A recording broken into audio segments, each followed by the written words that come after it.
Jackson comes all the way up from Onset. Right. Yeah, how about that? So tell me when you're ready. Well, this is my job. I don't always get paid to do my job, case in point. And I love my job. The part of the job that feels like work and I don't like and I'm not very good at is trying to figure out ways to get paid to do my job.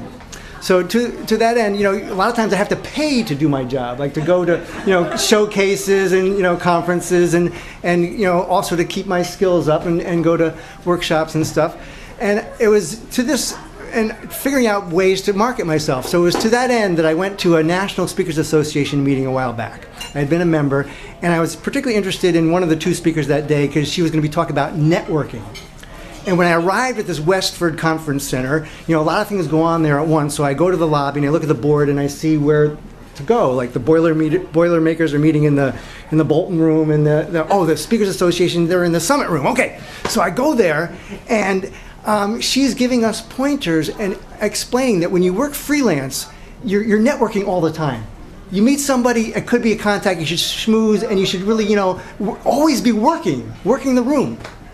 And she gave us these really practical tips about, you know, eye contact and handshakes and, you know, opening lines and, you know, how to schmooze. And for someone who's kind of introverted off stage like myself, this was really practical tips and advice. And she actually got us to like break up and then mingle and then like try what we learned with everybody. And it was very effective and practical for me, and I got a lot out of it. So the next speaker was Mark Shepard, and he was talking about something I'd never heard about before, neuro-linguistic programming, NLP for short. And I knew nothing about it. But he was explaining that it's a science, how you can influence people to get a sort of bond with you. For example, if you're talking on the phone with somebody, and they speak in a very slow drawl and very methodical, and you counter that with your fast-paced pepper, you know, blah, blah, blah, blah. You know, you're going to create more of a polarization with that person than a bond. So, you know, you try and match that, and then they'll respond better. And if you're in person, a lot more things come into play, like, you know, posture and body language and how tactile they are and you know, how much they move their hands and stuff. And you can actually, like, you know, get and breathe with them. And there's the science behind this actually, you know, validates the fact that if you can get, you know, on the same kind of wavelength and cycle, that they'll respond to you. And you can even down to minute things like matching their eye blinks. And the person won't know why, but if you get on that same kind of pattern, you know, neurological pattern with them, they subliminally, they feel comfortable with you and they bond with you. And it's like this very subtle way of, you know, winning friends and influencing people. And, you know, this is fascinating stuff. And she had us break up in the room and work the room and try all these things we learned. And it was really fascinating and really, you know, mind-blowing in a lot of ways. So after that was all done, I had, you know, there was a break and I went to the men's room.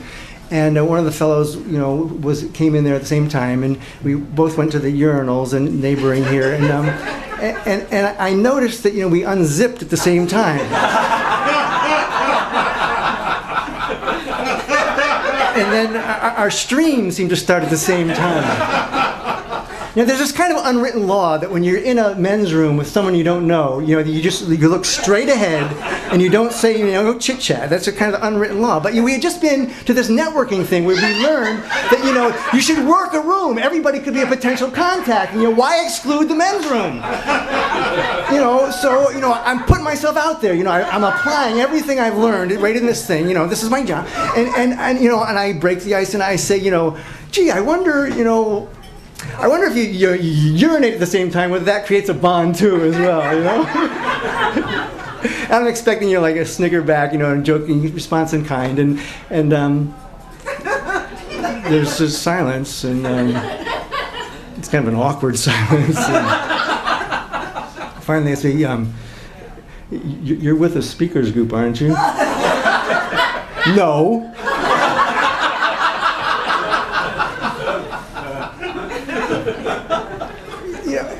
You know, how could I even start to explain? You know, like how could you try? I can't even try to explain. You know, why, if he had countered and said, you know, what would make you come up with something like that? You know, why would you say? You know, I know what the wrong answer would be.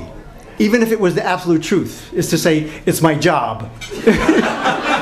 In any case, I don't know who wanted to get out of that restroom faster, me or him, you know, but you're like, just get out of here, okay? But I did get to share that with my group that came afterwards, and I explained, they thought it was hysterical and howling, and then I get it to share with you now because that's my job.